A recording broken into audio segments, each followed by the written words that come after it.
Assalamualaikum warahmatullahi wabarakatuh. Selamat pagi Bapak Ibu admin Sri Kandi di masing-masing OPD. Pada kesempatan kali ini saya akan menyampaikan narasi pelengkap dari file presentasi yang pernah saya sampaikan di grup minggu lalu ya kayaknya. Jadi di sini nanti ada beberapa update atau perubahan yang saya lakukan. Semoga materi ini dapat menambal kekurangan dari informasi yang belum sempat saya sampaikan pada sesi Zoom meeting pada hari Rabu minggu kemarin, ataupun mengoreksi kesalahan-kesalahan saya yang pernah saya sampaikan saat itu. Jadi saya mohon maaf sekali selaku narasumber ya, tidak ada persiapan sama sekali. Jadi ya agak grogi juga. Semoga materi nanti dapat memperbaiki ataupun mengoreksi kesalahan yang saya sampaikan saat itu. Oke, kita flashback dulu. Jadi Bapak Ibu yang belum pernah melihat video tutorial aplikasi Sri Kandi bisa melihat di link ini. Jadi di sini ada video nomor 2, yaitu menambahkan unit kerja, jabatan, dan pengguna.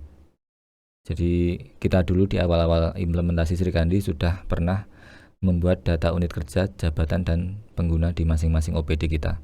Jadi apabila ada mutasi ataupun perubahan nomenklatur ataupun pembentukan OPD baru, nanti kita akan kembali mereview data tersebut, baik itu dalam bentuk mengedit ataupun menambahkan data baru.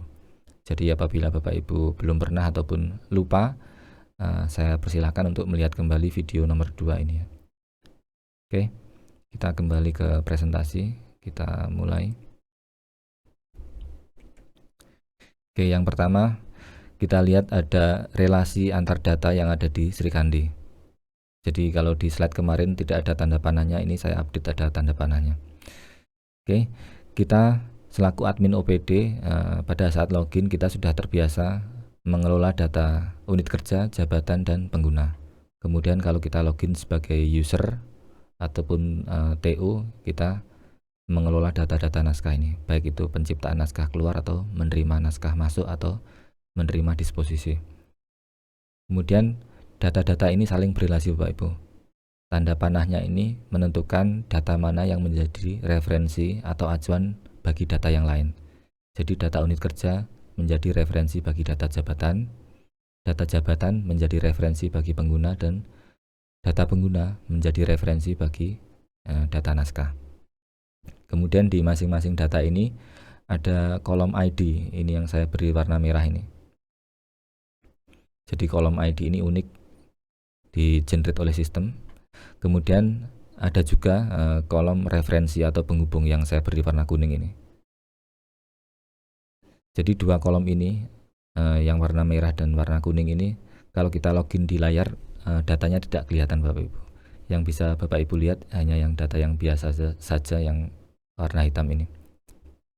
Tapi cukup Bapak Ibu sekalian ketahui bahwa data tersebut ada di sistem untuk membentuk relasi antar data dan juga menjaga integritas data agar data atau informasi yang kita lihat di layar selalu benar. Kemudian di relasi ini berlaku aturan, yaitu data yang masih menjadi referensi bagi data lainnya, maka data tersebut tidak bisa dihapus. Tapi alhamdulillah masih bisa dinonaktifkan.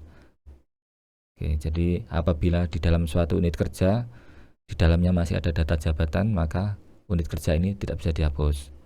Apabila suatu jabatan ada pegawai yang mengampu jabatan tersebut, maka jabatan ini tidak bisa dihapus. Begitu juga apabila ada pengguna yang pernah terlibat dalam penciptaan atau penerimaan naskah, maka data pengguna ini tidak bisa dihapus. Jadi rule-nya seperti itu. Oke, kita lanjut ke slide berikutnya. Oke, untuk mutasi pegawai kita fokuskan pada dua data ini Bapak Ibu, yaitu pengguna dan naskah. Jadi intinya mutasi pegawai ini adalah memilih ID yang mana yang akan digunakan oleh pegawai tersebut saat terjadi mutasi. Apakah akan tetap bertahan dengan ID yang lama yang pernah digunakan pada jabatan sebelumnya, ataukah menggunakan ID lain yang sudah pernah dipakai oleh pengguna lain, ataupun ID yang benar-benar baru apabila nanti ada pembentukan OPD baru. Dan nanti pemilihan ID itu akan menentukan arsip naskah mana yang akan bisa diakses seterusnya atau selanjutnya. Jadi karena di sini tabel naskah ini terhubung ke tabel pengguna melalui kolom pengguna dan ID, maka ID yang dipilih oleh pengguna akan menentukan arsip-arsip naskah yang bisa dibaca karena naskah terhubung ke pengguna. Nah, seperti itu. Kemudian nanti di tabel pengguna ini ada kolom username dan juga email yang saya beri tanda bintang ini. Ini maksudnya dua kolom ini unik. Jadi antara pengguna satu dan pengguna yang lain tidak boleh sama. Jadi nanti apabila terjadi mutasi, ya sebaiknya saling koordinasi antar admin OPD. Jadi terutama untuk email. Jadi yang di OPD lama itu harus ganti dulu agar nanti emailnya bisa dipakai oleh admin OPD yang baru saat ngedit data. Oke, kita lanjutkan. Oke, kita flashback dulu untuk konvensi penamaan username dan juga opsi mutasi yang terkait dengan konvensi tersebut. Dulu pada saat kita awal implementasi, kita memilih konvensi username yang berelasi ke personal. Misalkan Krishna seperti ini ya. Jadi nanti apabila kita menggunakan konvensi yang pertama ini, apabila ada mutasi maka yang berubah yang saya blok warna kuning ini, yang warna hijau tetap ya. Jadi yang berubah adalah unit kerja dan jabatan, sedangkan NIP sampai email ini tetap. Tapi karena kita menyadari ada konsekuensi tentang kearsipan yang lain, maka kita khususnya nanti untuk jabatan struktural kita beralih menjadi konvensi yang kedua ini, yaitu username berelasi ke jabatan. Jadi nanti pola username-nya akan seperti ini, misalkan kadis.dispusip.blitarkap atau sekdin.dispusip.blitarkap, kabit.arsip.blitarkap. Jadi username-nya akan lebih panjang ya daripada yang pola pertama. Nanti kalau kita pakai yang pola yang kedua, maka apabila ada mutasi yang berubah adalah yang sebaliknya tadi, yang berubah yang kuning yang atas ini, mulai dari NIP, NIK, nama, nomor HP, dan email, sedangkan data unit kerja dan jabatan ini tetap. Oke, lanjut. Oke, kita bahas dulu yang mutasi yang opsi 1, yaitu username berelasi ke personal. Misalkan Kepala Dinas kami Pak Krishna Triatmanto, username-nya adalah Krishna seperti ini. Jadi kalau kita pakai konvensi yang pertama ini, kelebihan pengguna tidak perlu gonta-ganti username atau password saat terjadi mutasi. Jadi apabila nanti Pak Krishna katakanlah mutasi ke menjadi kepala dinas lain, maka username beliau tetap bisa menggunakan ini. Jadi tidak repot menghafal username yang berbeda-beda saat ada mutasi. Kemudian yang kedua, yang paling penting tentang kearsipan, yaitu arsip yang pernah dibuat atau diterima pada jabatan lama tetap bisa diakses. Alasannya ya karena Pak Krishna saat pindah, beliau tetap menggunakan ID yang sama. Misalkan ID-nya Pak Krishna saat pertama kali implementasi Srikandi ini, katakanlah ID-nya 50.000 ya. Jadi kan username di Srikandi di seluruh Indonesia sangat banyak sekali sampai ribuan. Jadi apabila Pak Krishna mutasi kemanapun, beliau akan tetap menggunakan ID 50.000 dan selama itu arsip yang berkaitan dengan ID 5.000 maka akan tetap bisa diakses. Kemudian kelemahannya, yang pertama yaitu arsip pada jabatan baru yang pernah dibuat atau diterima oleh pejabat sebelumnya tidak bisa diakses. Ya ini karena Pak Krishna menggunakan ID-nya yang lama, bukan ID yang pejabat sebelumnya itu tadi. Kemudian yang kedua, mutasi antar OPD hanya bisa dieksekusi oleh admin Pemda. Jadi nanti tentu prosesnya akan lebih lama karena personel kami terbatas dan biasanya jumlah mutasi ini sampai ratusan personel. Oke, lanjut ke mutasi yang opsi 2, yaitu yang username berelasi ke jabatan.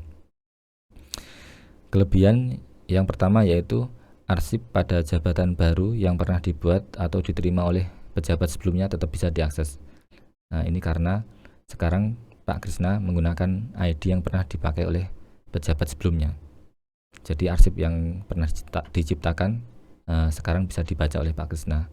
Kemudian mutasi antar OPD bisa dieksekusi oleh admin OPD sendiri. Jadi nanti insya Allah prosesnya lebih cepat.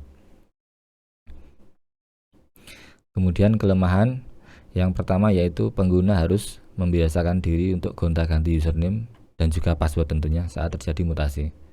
Jadi misalkan Pak Krisna saat ini menggunakan username ini, apabila nanti ada mutasi beliau pindah ke dinas lain, maka beliau harus ganti username sesuai yang ada di jabatan baru tersebut.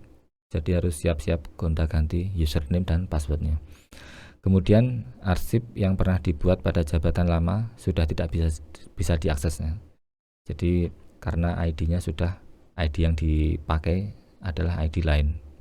Jadi arsip yang lama sudah tidak bisa diakses. Oke. Kemudian dari dua opsi mutasi yang tadi kita pilih mana berdasarkan pertimbangan dari rekan-rekan arsiparis bahwa arsip adalah memori organisasi. Maka bila mana terjadi mutasi, pejabat baru atau pengganti ini harus tetap memiliki akses ke arsip tersebut. Maka kita putuskan kita menggunakan opsi yang kedua. Jadi nanti apabila Bapak Ibu admin terjadi mutasi pada saat mengedit data pengguna, maka yang kita edit adalah yang lingkaran yang warna oranye ini ya, mulai dari NIP, NIK, nama, nomor HP, kemudian email. Sedangkan unit kerja dan juga jabatan ini tetap. Oke, lanjut. Oke, untuk informasi tambahan di sini saya berikan contoh studi kasus mutasi pegawai dengan opsi 2. Oke, di sini ada 4 contoh kasus. Yang pertama, Pak Maman mutasi dari Kabid Layanan dan Pengembangan Sumber Daya Perpustakaan Dispusip menjadi Kabid Perpustakaan Dispusip. Jadi yang pertama ini terjadi perubahan nomenklatur bidang ya. Jadi bidang layanan dan pengembangan sumber daya perpustakaan berubah menjadi bidang perpustakaan. Jadi ini istilahnya Pak Maman ini dikukuhkan kembali ya. Jadi bukan mutasi tapi dikukuhkan kembali. Kalau ada kasus seperti ini maka admin cukup mengedit data unit kerja, yaitu bidang layanan dan pengembangan sumber daya perpustakaan diedit berubah menjadi bidang perpustakaan. Setelah itu baru mengedit data jabatan. Jabatan Kabid Layanan dan Pengembangan Sumber Daya Perpustakaan diedit berubah menjadi Kabid Perpustakaan. Cukup seperti itu aja.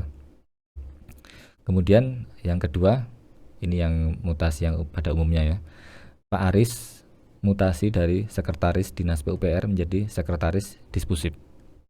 Jadi kalau seperti ini nanti admin OPD lama cukup mengedit akun Sekretaris Dinas PUPR pada bagian NIP, NIK, nama, nomor HP, email dengan biodata penggantinya Pak Aris. Kemudian yang di OPD baru, OPD tujuan sama, mengedit akun sekretaris Dispusip pada bagian NIP, NIK, nama lengkap, nomor HP, email dengan biodatanya Pak Aris. Jadi biodatanya Pak Aris dipindah di Dispusip sekarang. Kemudian untuk contoh kasus yang ketiga, Pak Bayu mutasi dari Kabag Umum Seda menjadi Sekretaris Dispora, di mana jabatan atau unit kerja ini adalah baru ya, atau SOTK baru yang ada pada tahun 2023 ini.